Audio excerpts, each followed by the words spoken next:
지난 시간에 이어서 목재의 성질 이어갑니다. 목재의 성질은 일반상 일단 교재 중심으로 쭉 한번 보는 걸로 이렇게 하고 이해를 하면 되겠습니다. 목재는 수정에 따라서 재질이 현저하게 다를 뿐만 아니라 같은 종류의 수종이라고 하더라도 산지에서 자라는지, 기후 변화, 성장 상태, 그다음에 수령, 그거에 따라서 많이 목재의 재질이 다르게 된다.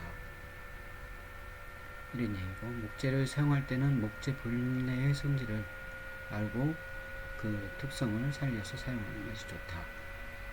그래서 목재의 결이라든가 그 다음에 나이테, 그 다음에 강도, 그 다음에 그 광택, 이런 것들, 목재가 가지고 있는 기본적인 성질이 있죠. 그걸 우리가 먼저 파악을 하고, 우리가 인테리어 할 때 재료로 사용을 하게 됩니다. 외관적인 성질을 보면, 색깔이라든가 광택, 향기, 나뭇결, 이런 것들을 보면, 목재는 여러 가지 색깔과 광택, 특유의 향, 맛을 가지고 있고 아름다운 나뭇결을 가지고 있으므로 이러한 외관적 특성이 잘 나타난 수종을 골라서 지장재, 창호재, 어떤 가구재, 구조재 이런 걸 사용을 하게 됩니다. 목재의 색깔은 세포막벽에서 포함되어 있는 색소 차이에 의해서 색깔이 달라지고 수정에 따라 거의 일정하다. 그러나 색깔은 또 수종을 구별하는데 또 도움이 되기도 합니다. 일반적인 같은 목재라도 변재는 백색이거나 담색, 그리고 심재는 갈색, 그리고 벚나무와 같이 변재와 심재가 같은 차이가 거의 명확하지 않은 수종도 있다. 목재의 광택은 목재면을 대패질하거나 연마해서 사용할 때 나타나는 현상으로서 아름다운 광택 정도는 절단면의 방향, 거기에 따라서 결이 달라지면서 광택도 달라지게 차이를 보이고 있고, 그래서 광택은 고등결면, 그 면이 가장 아름답고 널결면이 그 다음에 마구리 가장 떨어지는 부분이 되어 있고, 재질이 치밀하고 단단할수록 수전이 많을수록 심재가 변재보다 그리고 활엽수가 침엽수보다 광택이 조금 더 좋다. 그리고 목재에서 향이 나죠. 나무에서 향이 나는데 목재의 향기와 맛은 건조하기 전에 강하게 나타나는데, 건조하면서 줄어들게 되죠. 그렇지만 기본적으로는 향이 남아있는 경우가 있기 때문에 그 목재의 향기는 수종에 따라서 다르고 목재를 구분하는데 참고가 된다. 향기와 맛은 밀접한 관계가 있다. 그래서 그 편백나무 같은 경우 편백나무의 향이, 고유의 향이 굉장히 우리 건강에도 좋고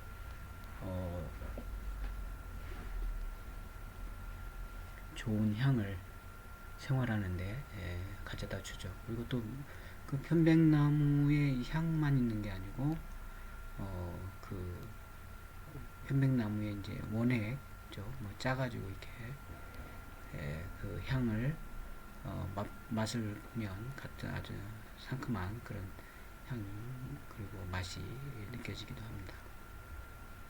그 다음에 목재의 나뭇결은 목재의 외관적 상태를 말하는 것으로서 외관상 중요할 뿐만 아니라 건조 수축에 의한 변형도 관계가 깊고 매우 중요하게 됩니다. 그래서 건조 수축하면서 목재는 수분이 빠져나가면서 여러 가지 그 비틀림이라든가 균열, 뭐 이런 쪼개짐 이런 것들이 나타나면서 이제 변형을 일으키게 되는데, 이 변형은 이제 그런 우리 치장제를 쓸 때도 영향을 미치고 구조제로 쓸 때도 영향을 미치죠.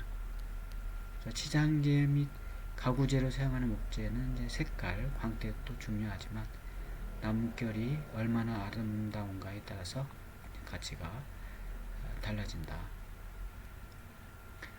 그리고 나뭇결에는 널결, 고등결, 무늬결, 그다음에 억결 이렇게 종류가 있고, 일반적인 외관이 아름다운 수축 변형, 그다음에 마모율이 적은 고등결의 목재를 이제 실내 인테리어에 많이 사용한다.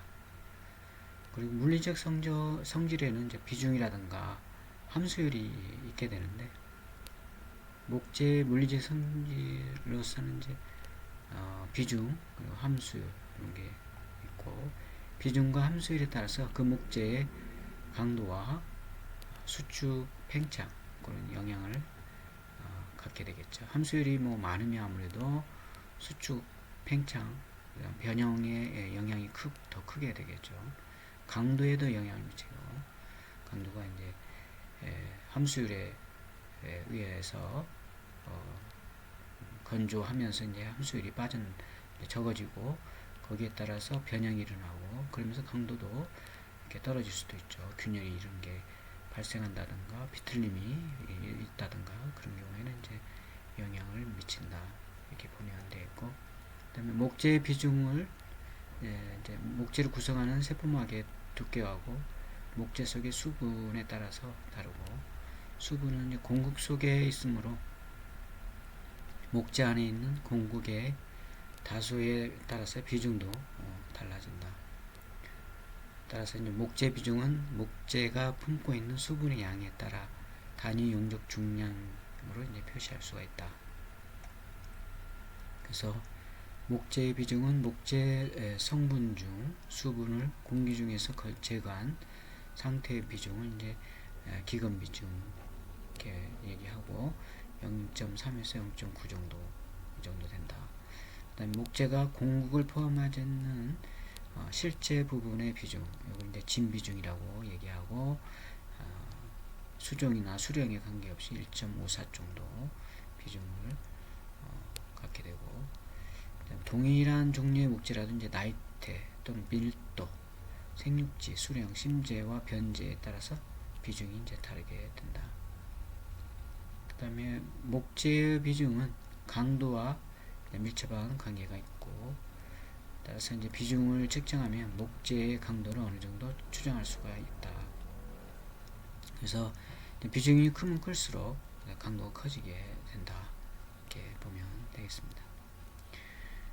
반면에 이제 수축이 커지고 기계 가공성 그런 게 이제 떨어지고 뒤틀림이 많이 생기는, 이제 아무래도 비중이 큰 이런 목재인 경우에 건조 수축하면서 이런 변형이 되게 되는데, 그게 이제 단점이죠. 목재의 함수율은 목재가 수분을 포함하고 있는 상태, 그래서 건조 전의 중량을 이제 목재 절대 건조 중량에 대한 백분율로 이제 표시한 그런 거가 이제 함수율 이렇게 볼 수가 있습니다. 그래서 함수율은 건조 전의 중량에서 절대 건조 중량을 빼고 그걸 이제 절대 건조 중량으로 나눠서 이제 100을 곱해주면 함수율이 되는 거고, 절대 건조 중량은 이제 100에서 105도씨 온도에서 일정량이 될 때까지 이제 건조 시의 중량을 말한다. 그리고 목재의 함수율에 따라서 생재와 기건재 이렇게 구분하고, 생재는 벌채한 직후의 목재로서 함수율은 60에서 100% 정도, 기건재는 생재를 대기 중에서 건조시킨 목재로서 함수율이 12에서 18% 정도 된다. 그 다음에 목재의 함수율이 0%인 상태를 우리가 이제 정건재 상태다. 실내 건축에서 주로 사용하는 그런 이제 목재를 우리가 이제 수장재, 창호재, 가구재용 목재 함수율은 이제 한 15% 이하 그 다음에 구조제로 쓰이는 경우는 20% 이하, 마감제는 13% 이하 이 정도의 함수율을 갖는 이제 목재를 우리가 구분해서 쓴다, 이렇게 보면 되겠습니다. 그리고 목재가 건조하면 먼저 유리수가 증발하고 세포수가 남으면, 그 다음 계속 건조하면 세포수가 증발하고 각 양자의 한계점에 도달하면 이제 섬유 포화점, 그걸 이제 한계점에 다다랐다, 이렇게 볼 수 있는 거고, 이때 함수율은 한 30% 정도 된다. 목재는 이 섬유 포화점을 경계로 수축 팽창, 그 다음에 재질 변화, 이런 것들을 갖게 된다. 그래서 섬유 포화점 이하의 함수율이 감소 증가에 따라서 수축 팽창하고, 섬유 포화점 이상의 함수율을 변화에서는 이제 수축 팽창이 일어나지 않는다. 이 유리수라는 것은 이제 그 목재를 처음 나무가 이렇게 서 있겠죠. 나무가 이렇게 서 있는 상태에, 나무가 이렇게 서 있는 상태에서 이제 대지 위에, 그래서 목재를 이제 키면, 제재를 하면, 여기서 그 목재가 갖고 있는, 처음에 이제 제재할 때에 갖고 있는 수분이 있을 거예요. 이제 단면을 보면 이렇게 이제 나이트들이 이렇게 있고 수분이 있게 되는데, 이 목재에 이렇게 여분으로 있는 수분, 그걸 우리가 이제 유리수다, 이렇게 하고, 목재에 이제 세포가 있는데, 이 세포가 머금고 있는 이제 물을 우리가 이제 세포수, 이렇게 얘기한다, 이런 얘기입니다. 그래서 두 개가 이제 건조하면 이제 건조 수축이 일어나면서 이 자유수가, 즉 유리수가 없어지고, 그 다음에 세포수가 없어지는 거죠. 그거 이제 섬유 포화점이다, 이런 얘기가 되는 거죠.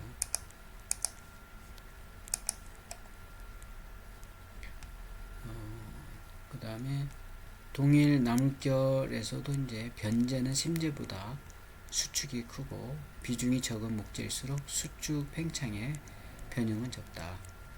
그리고 목재의 수축 크기는 널결 방향이 가장 크고, 고등결 방향, 섬유 방향, 그래서 수축 크기가 이렇게 된다는 거죠. 이렇게 널결이 가장 크고, 그 다음에 고등결, 그 다음에 섬유 방향. 그리고 이제 역학적 성질도 있습니다. 그래서 역학적 성질을 우리가 토대로, 예를 들어서 목재의 응력하고 목재가 갖고 있는 변형률, 그런 어떤 곡선을 이렇게 만들 수가 있는데, 역학적 성질을 이용해서 이 곡선을 만들어서 이제 우리가 탄성 범위에 있는 변형, 그 다음에 소성 범위, 파괴 일어나는 시점, 이런 것들은 이제 이 역학적 성질을 통해서 우리가 알고 구조제로 사용을 하는 거죠. 또는 뭐 지장제, 이렇게 사용을 하게 됩니다. 그래서 목재는 일반적으로 이제 비중이 클수록 강도가 크고, 함수율이 클수록 강도는 작고, 그다음에 건조된 목재일수록 이제 강도가 크고, 섬유 포화점을 이제 넘으면 강도는 이제 일정해진다. 섬유 포화점 이하로 건조되면 강도는 이제 증대되어 함수율이 15%일 때 강도는 생재의 약 2배, 함수율이 5%일 때 생재의 약 3배, 이 정도가 이제 그 강도를 발휘한다는 거죠. 그래서 목재의 그 함수율이 몇 %인지가 강도에 굉장히 영향을 많이 미친다, 이렇게 보고 있고, 또 섬유 포화점 이하로 되는지 아니면 섬유 포화점을 넘는지, 여기에 따라서도 이제 강도가 달라진다, 이런 얘기가 되겠습니다. 그래서 목재는 섬유 방향에 따라 강도가 다르다. 이방성이라고 하고, 섬유 방향에 평행하게 힘을 가하는 것이 가장 강하고, 직교 방향이 이제 가장 약하다. 이방성이라는 건 이제 말 그대로 예를 들어서 이런 목재에 나이테가 이렇게 있죠. 이렇게 있는 목재를 이제 판을 만들기 위해서 이렇게 판재로 이렇게 만들었다. 판재로 이렇게 자른 거죠, 지금. 이렇게 판재죠, 이거 있죠, 판재. 그래서 이 판재를 좀 이렇게 보면 판재가 이렇게 있게 되면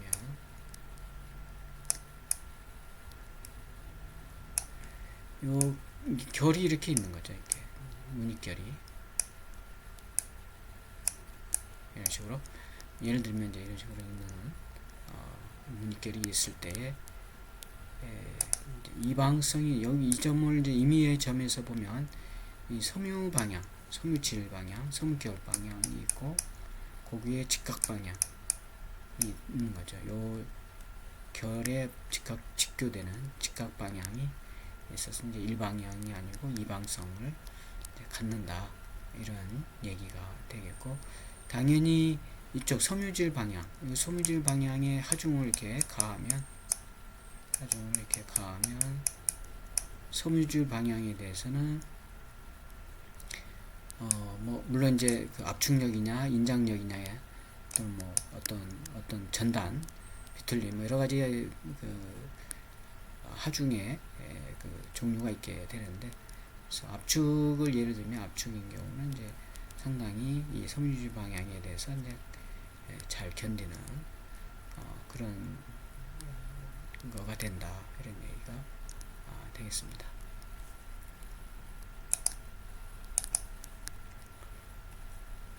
그래서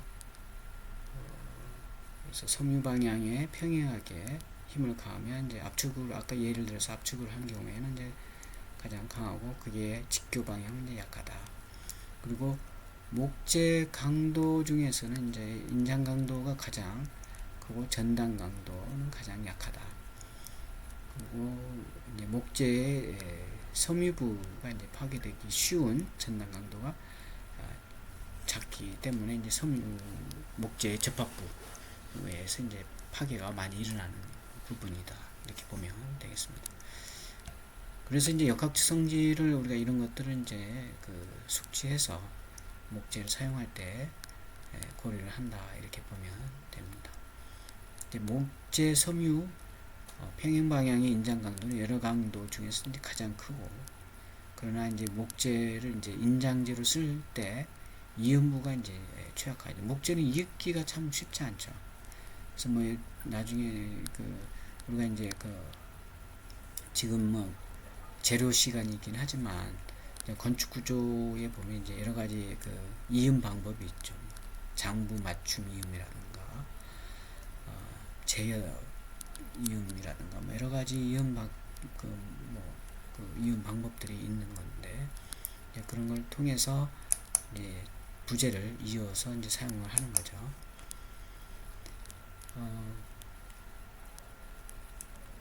그래서 이제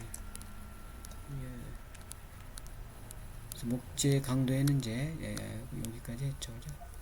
목재 섬유 평행 방향 인장 강도는 여러 강도 중에서도 가장 크지만 목재를 인장재로 쓸 때는 이제 이음부가 취약하고 마디 또는 섬유의 비틀림 방향이 크기 때문에 목재를 이제 인장재로 사용하는 것은 이제 드물다.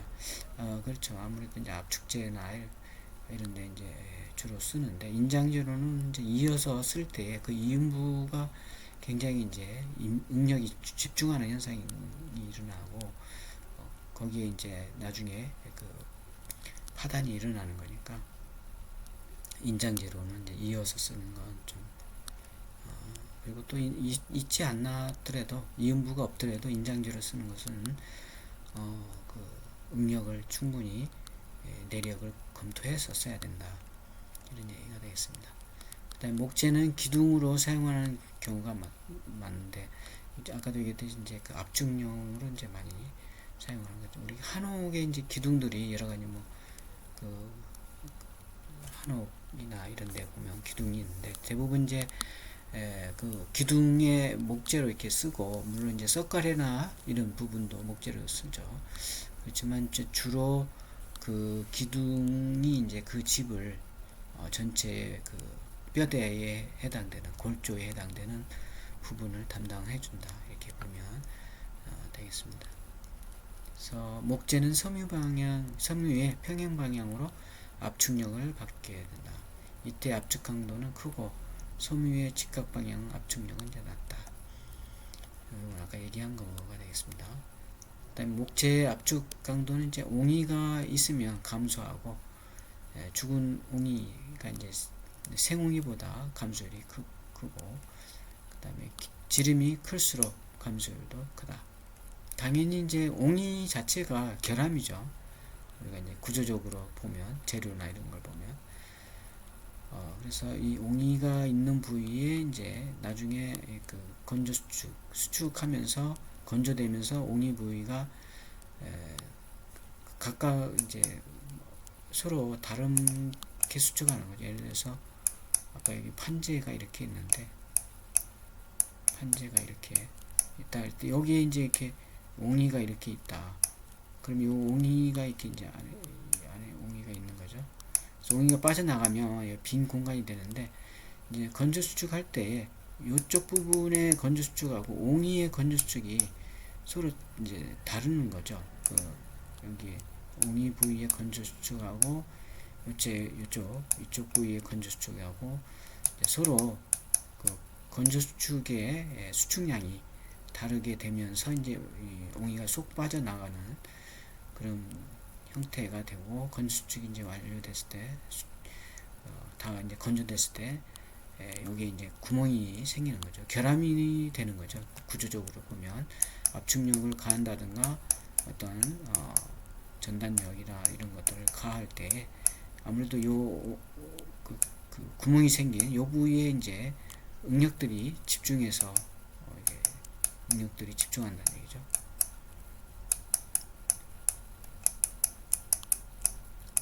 그래서 응력들이 집중하면서 여기서부터 이제 결함이 생긴다, 이렇게 보면 되겠습니다.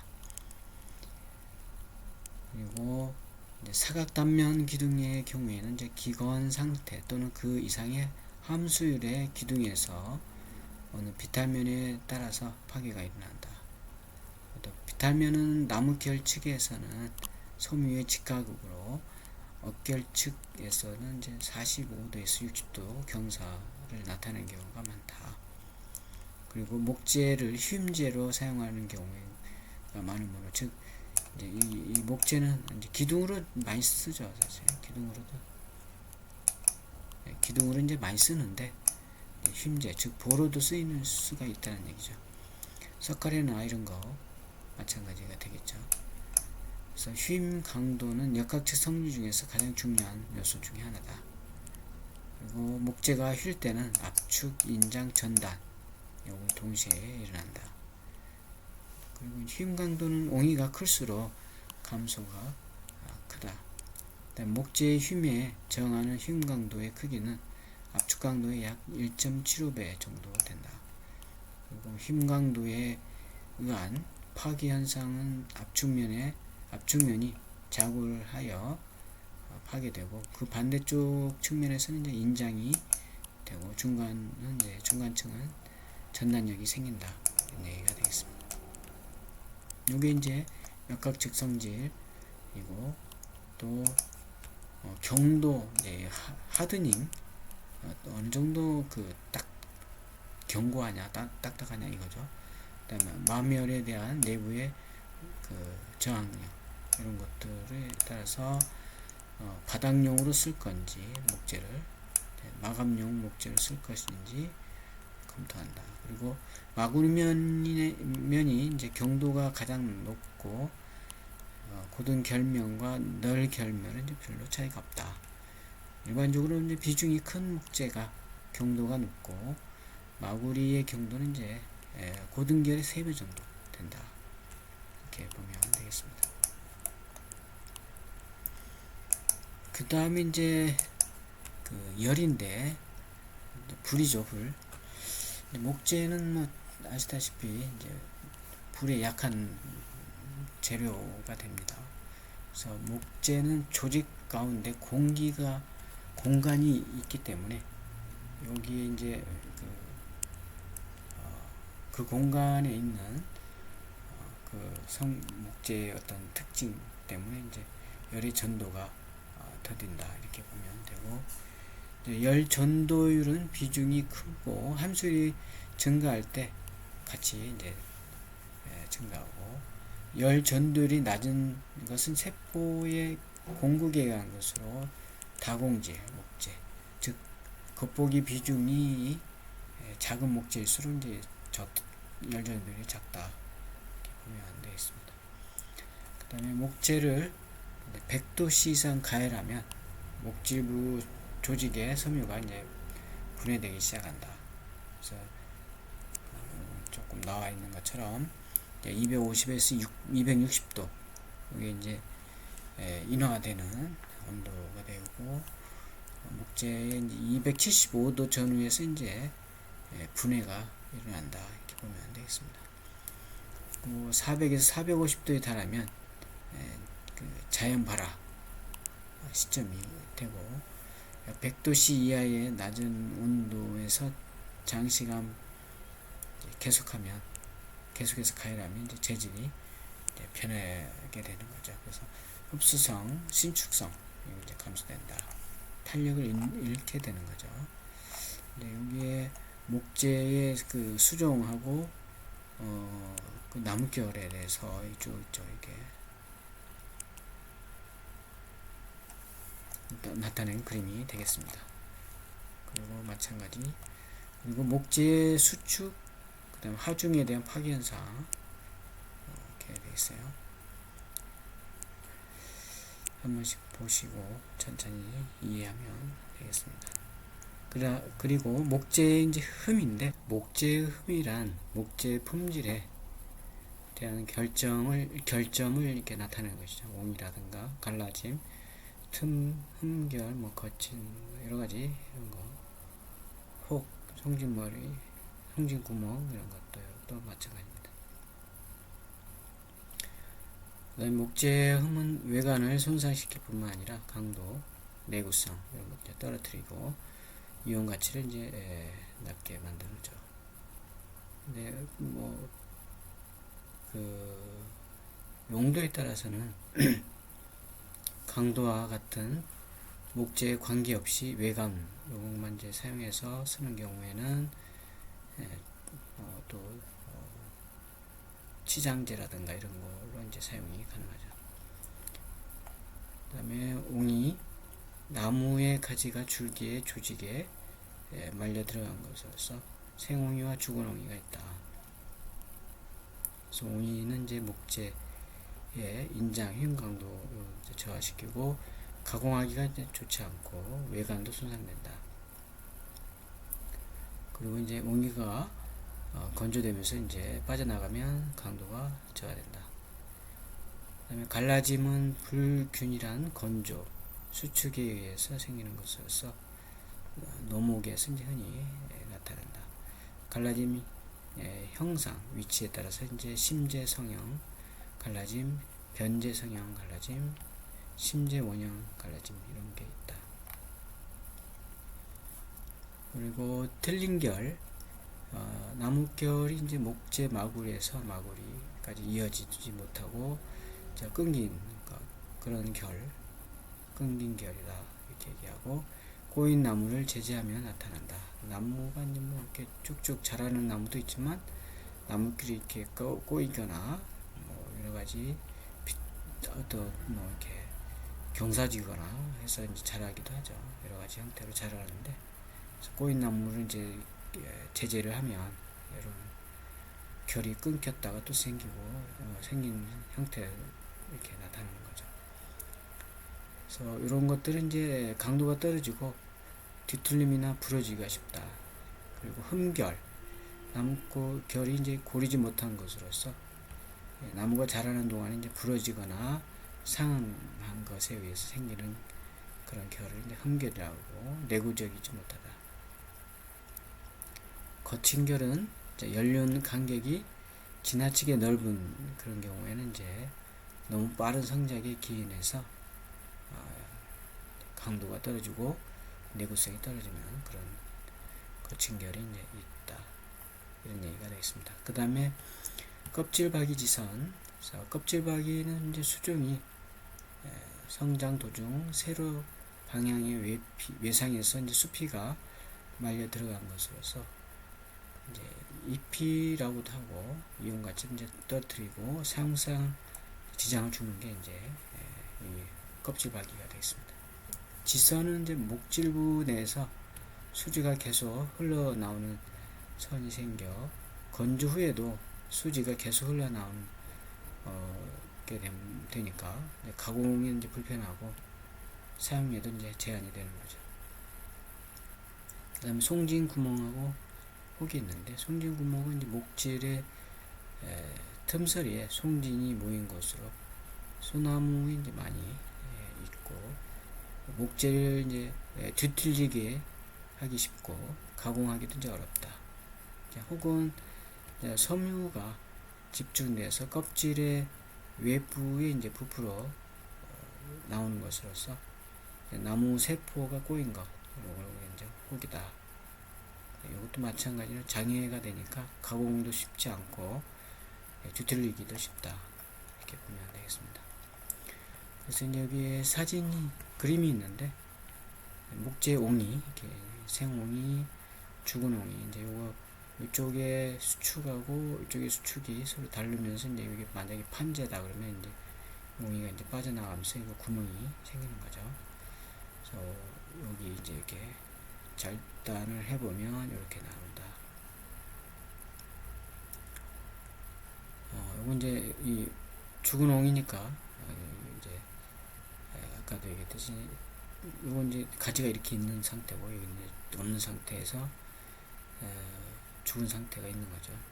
그리고 나중에 이제 건조되면서 구멍으로 되는 거고, 빠져나간 물종이가. 그 다음에 목재의 껍질박이 이렇게 상태가 좀 굉장히 말려 있는 거죠.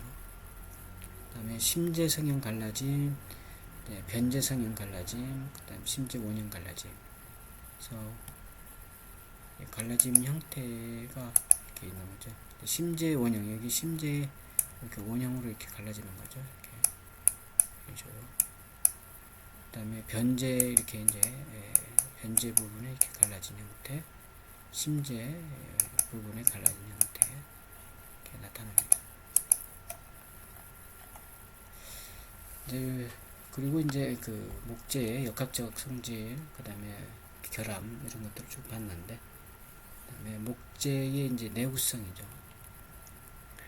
목재의 내구성은 이제 풍화작용에 의한 마모, 균류, 박테리아에 의한 부패, 곤충에 의한 충해, 화재의 원인으로 감소, 이런 것이 이제 원인으로 인해서 목재 내구성이 이제 영향을 받게 된다. 이렇게 보면 되겠습니다. 그래서 목재 내구성을 감소시키는 가장 큰 원인은 이제 부패죠. 썩는 거죠. 목재가 이제 썩게 되는 거가 되겠습니다. 이 부패로 인해서 목재 성분이 변질되어 비중이 감소하고 강도가 저하되면서 내구 연한이 이제 단축된다. 그 다음에 부패 조건. 목재 부패는 이제 균류 번식 작용에 의해서 생기는 경우가 많고, 균에서 분비되는 효소는 이제 그 목재의 섬유질을 용해를 이제 감소시키기 때문에 목재 강도는 이제 저하되고 목질은 이제 변질, 분해된다. 이렇게 보면 되고, 부패 초기에는 이제 단순히 변색되는 정도가 되지만 부패가 진행되면서 이제 재질이 이제 현저하게 강도라든가 이런 게 저하된다. 그래서 균류 번식을 막으면 이제 부패를 지연시키는 그런 목재 내구성을 높일 수 있는 방법이 되겠다. 부패 조건은 이제 균류가 번식하지 않도록 균류 번식에 적절한 이제 온도, 습도, 공기, 양분 이런 것도 이제 제거해 주면 되겠죠. 그래서 근절되거나 부적당하게 되면 부패균이 번식하기가 이제 불가능하게 된다. 부패균은 25에서 35도씨에서 가장 활동이 완성하고 4도씨 이하에서는 이제 발육이 안 되고 55도씨 이하에서는 거의 이제 사멸한다. 그래서 이런 균류의 그 특징이 있기 때문에 이걸 이용해서 이제 그 부패하지 않도록 해주면 되겠고, 그래서 이제 증기 건조된 목재는 이제 살균이 된 것처럼 이제 볼 수 있다. 그래서 습도가 80도 정도가 이제 부패균이 상륙하기 가장 적당하고 15% 이하가 이제 건조되면 부패균이 이제 중단이 된다. 그리고 공기를 전부 배제시키면 부패균이 이제 번식하지 못하고 부패하지 않는다. 즉 공기가 없는 수중에 완전히 잠겨 있는 목재는 부패하지 않는다. 그리고 이제 말뚝 같은 나무 말뚝 같은 경우는 이제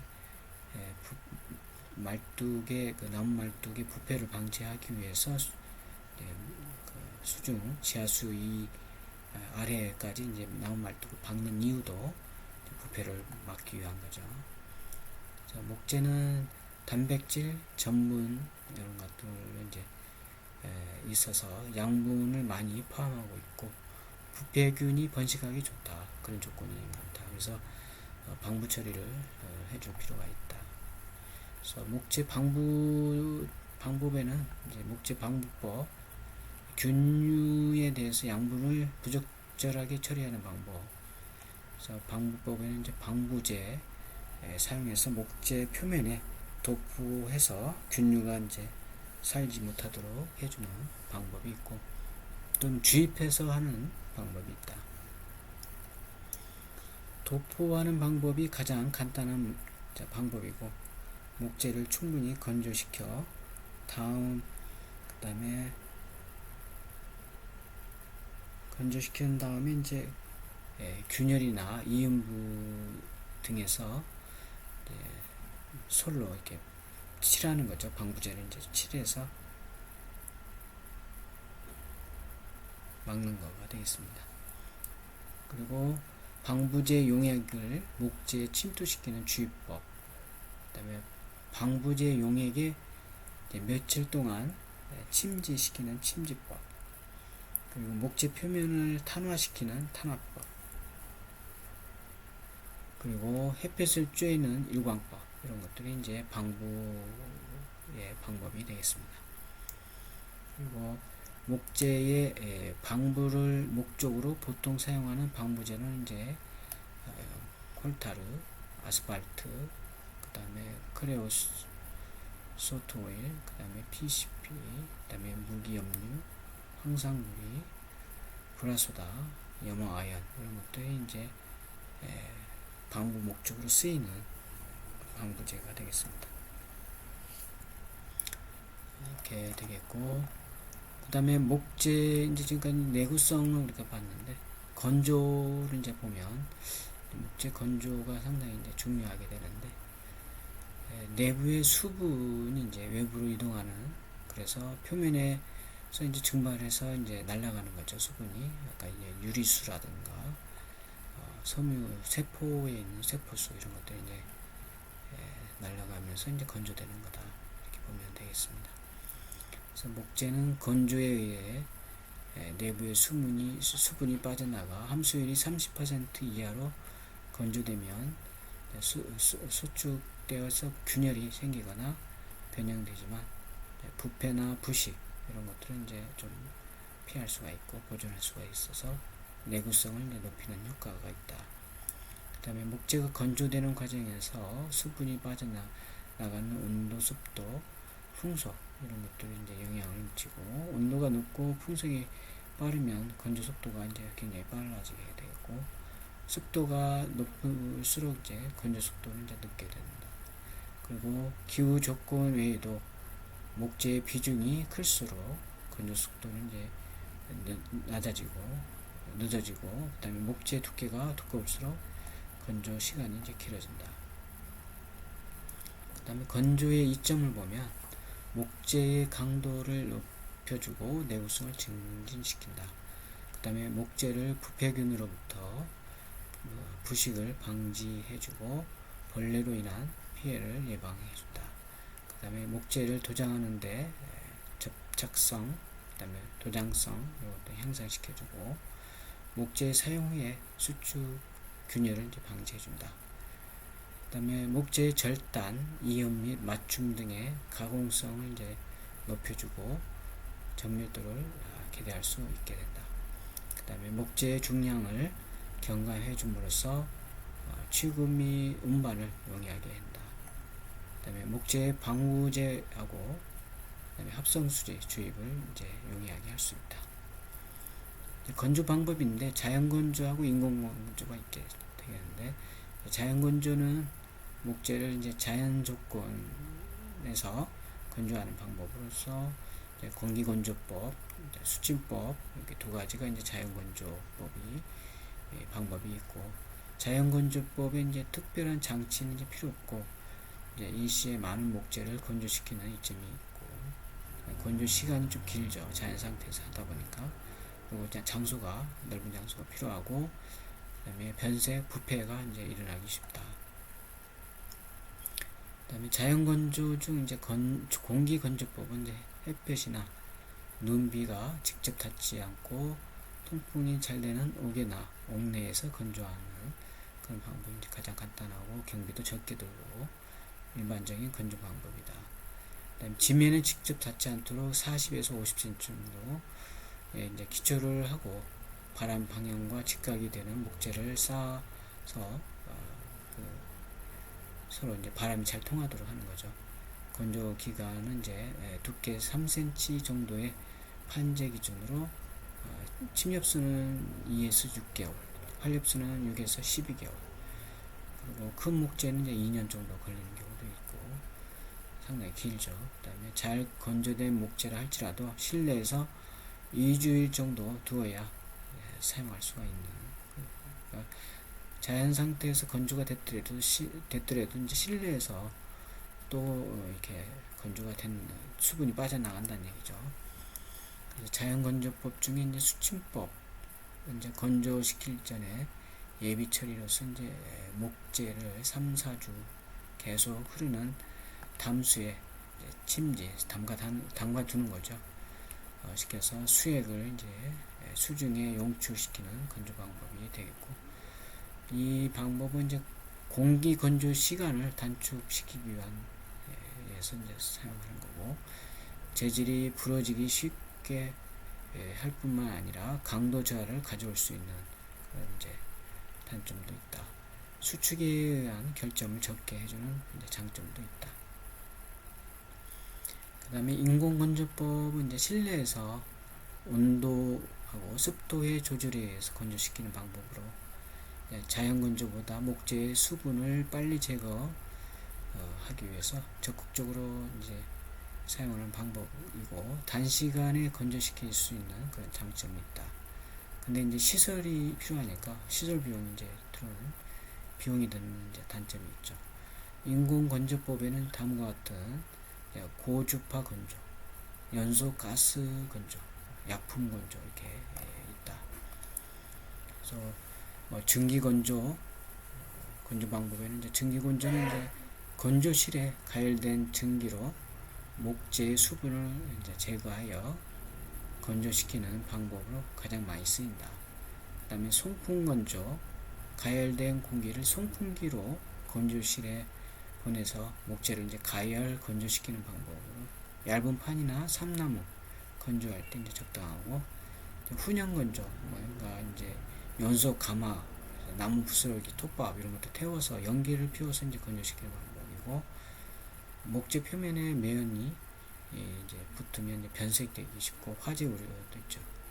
전열 건조, 전기를 연원해서 건조시키는 방법으로 균질한 건조를 할 수 있는 장점이 있다. 그 다음에 진공 건조가 있는데, 목재를 금속재 용기에 넣어서 밀폐한 다음에 급속히 건조시키는 방법이 이제 진공 건조가 된다. 그래서 이제 그림 위에 보면 이렇게 나무를 이렇게 쌓는 거죠. 이제 공기가 통하도록 이렇게 공간을 두는 거죠. 이렇게 해서 건조는 자연 상태 이렇게 자연 상태 이런 식으로도 목재를 세워서 쌓아서 건조시키는 방법이 되겠습니다. 이건 이제 생목이 되는 거고, 그 다음에 수침 물속에 이렇게 담가서 건조시키는 방법이 되는 거죠. 그 다음에 목재의 건조 방법은 이제 인공 건조, 증기 건조인데, 이처럼 이제 목재 이렇게 쌓고 증기를 이렇게 유발시켜서 그 목재의 수분을 이제 건조시키는 방법이 되겠습니다. 그 다음에 목재의 제재하고 제재목이 있는데, 목재의 제재란 원목을 이제 제재소로 운반하여 필요한 치수와 형태대로 톱으로 자르거나 켜는 조작을 이제 제재다 이렇게 얘기하는 거죠. 제재한 목재를 이제 제재목이다 이렇게 부르고, 실내 건축에서 원목을 그대로 사용하는 경우도 있지만 대부분 이제 제재목을 쓴다. 그래서 목재를 제재할 때는 최대한 추재율이 이제 높이고, 추재율은 이제 침엽수에서는 이제 원목이 약 60에서 75%이고 화렵수는 원목의 40에서 60% 정도 보면 되겠습니다. 그래서 건조를 고려한 치수로 여유 있게 제재해야 나중에 건조하고 하면 이제 본치수가 되는 거죠. 수장제, 가구제는 나뭇결과 무늬를 고려해서 제재한다. 제재목은 이제 각재, 판재 이렇게 이제 크게 나눌 수가 있고, 구조재, 수장재, 창호재, 가구재 이렇게 구분이 되고, 제재목의 나뭇결에 따라서 이제 고등결재, 널결재, 무늬결재, 업결재 이렇게 이제 구분을 할 수가 있게 되겠습니다. 이제 여기 그림이 있는데, 이 원목 이제 처음에 나무를 이제 제재한 상태가 되어 있고, 제재 공장에서 이렇게 판재목, 판재, 목재목, 목재 이렇게 이제 키는 거죠. 그리고 이게 이제 제재목이 되겠습니다. 그래서 나뭇결 이제 결에 따른 제재를 보면 고등결과 널결재 제재가 있는데, 여기 이제 통나무 원목이 있으면 고등결로 결 방향으로 이렇게 절단하는 이런 게 이제 고등결재 이런 식으로 이게 나오는 거죠. 그 다음에 이게 이제 나이테가 이렇게 있고, 이런 방향으로 이렇게 자르면 여기 이제 요 부분을 이렇게 보면 이렇게 되는 거죠. 이런 식으로. 여기 이제 널결재가 되고, 여기 이제 고등결재가 되는 거죠.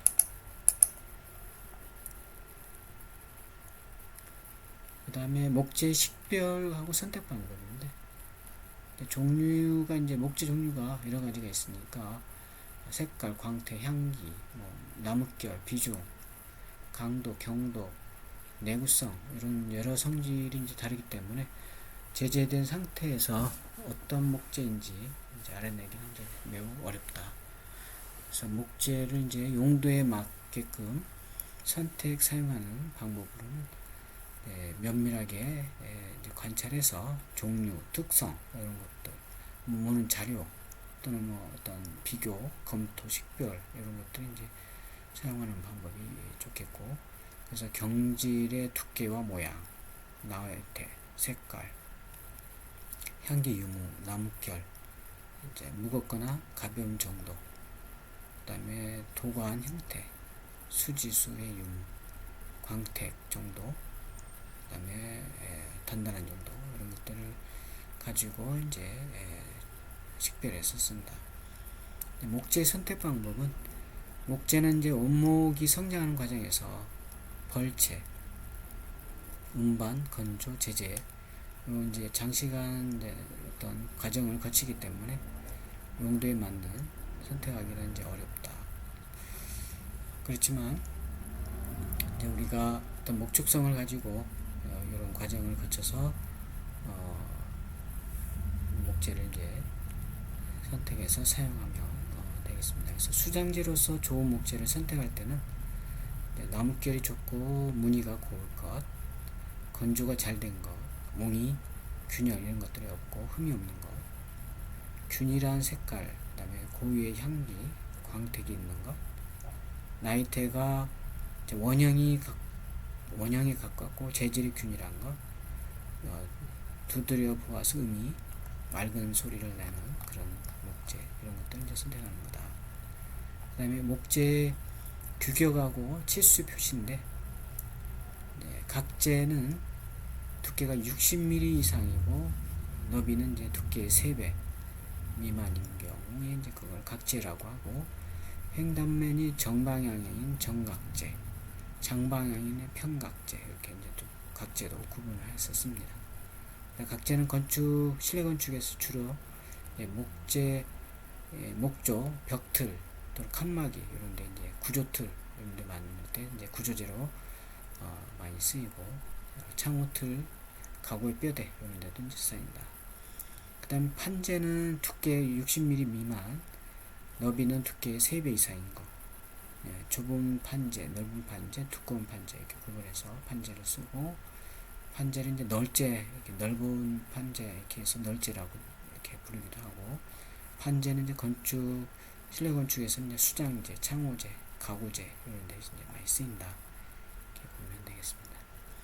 그래서 목재 치수 표시는 제재 치수가 있고, 그 다음에 마무리 치수가 있는데, 제재 치수는 이제 제재된 목재의 실제 치수를 이제 말하고, 구조재, 수장재 이렇게 사용하고, 실제 치수는 제재하기 전보다 이제 톱날 두께, 톱날이 이제 두께가 있죠. 톱날의 두께 1에서 3mm 정도 또는 2mm 정도 이제 작게, 이만큼 이제 작아지는 거죠. 톱날 두께만큼 작아진다. 그리고 마무리 치수는 제재된 목재를 치수에 맞춰서 깎고 다듬어진 대패질로 이제 마무리한 상태, 창호재, 가구재에 쓰이는 마무리 치수 이렇게 부르기도 한다는 얘기죠. 마감 치수 이렇게 부르기도 한다는 얘기죠. 그 다음에 목재의 정척 길이, 정척물은 이제 목재의 길이가 규격에 맞게 일정하게 된 것을 이제 말하고, 보통 1.8m, 2.7m, 3.6m 이제 세 가지 종류가 있고, 정척물은 이제 정척물보다 긴 것을 말하고, 보통 0.9m씩 길어진 것을 이제 표준으로 한다. 정척물은 이제 고가인 편이다. 단척물은 이제 목재의 길이가 1.8m 미만인 것을 말하고, 길이 1.8m를 이제 기준으로 3cm씩 짧다. 단척물은 이제 저렴한 편이다. 그 다음에 난척물은 정척물이 아닌 것을 말하고, 길이가 1.8m 기준으로 3cm씩 되는 그런 길이. 난척물은 이제 일반적으로 구하기가 이제 어렵다. 목재의 시장품 치수가 있는데, 판재의 두께는 이제 3, 6, 9, 12, 15, 18mm 이렇게 이제 사용되고, 크기는 3 곱하기 6 있어요. 900 곱하기 1800mm, 3 곱하기 4 하면 이제 900 곱하기 2100mm, 4 곱하기 8 하면 1200 곱하기 2400mm 이렇게 이제 크기에 따라서 사용을 하고, 각재 치수는 30mm 각, 1치각, 45mm 각, 1치 오픈각, 그 다음에 60mm 각, 2치각, 90mm 각, 3치각 이렇게 이제 이런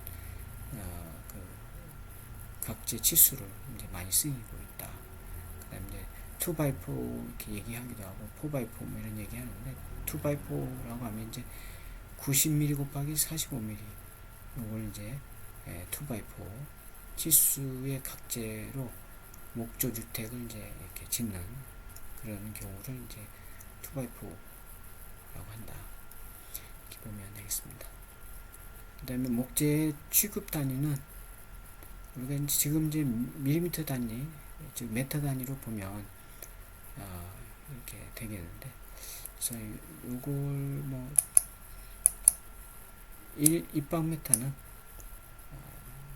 300제 이렇게 된다. 이 정도 기억을 해두면 되겠어요. 1입방미터는 300제. 정확하게는 뭐 299.475제 이렇게 되는 거죠. 뭐 이걸 해도 되죠. 그리고 이제 일제는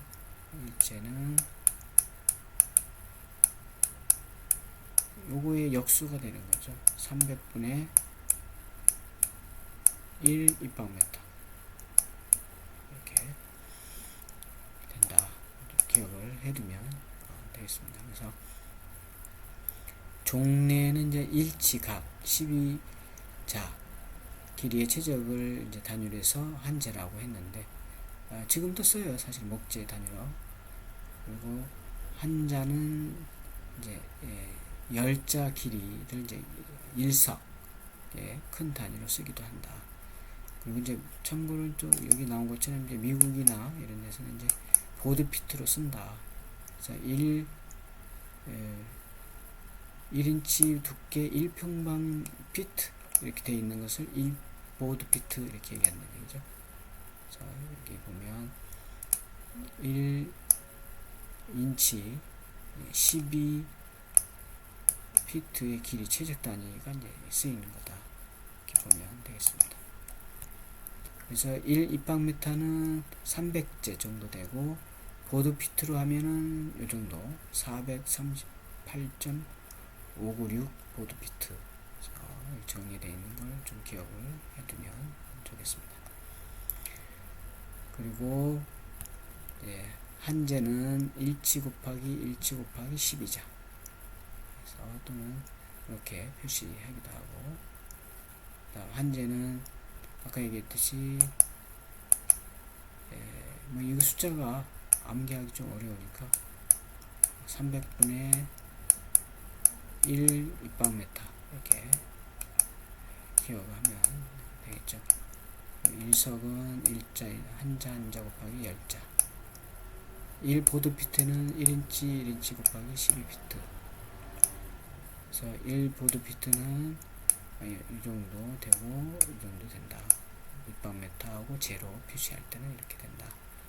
이렇게 보면 되겠습니다. 그래서 각재가 이렇게 있죠. 각재. 예를 들어서 30mm 각이다 그러면 30mm 곱하기 30mm라는 얘기죠. 30mm, 30mm 된 이러한 각재가 있다. 이렇게 보면 되겠습니다. 60mm, 45mm 각, 60mm 각 마찬가지로 길이가 이제 60mm 각이면 60, 60.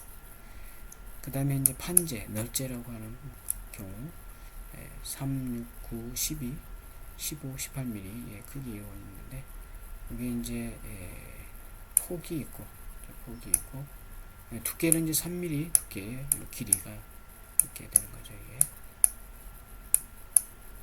이게 이제 판재가 되겠습니다.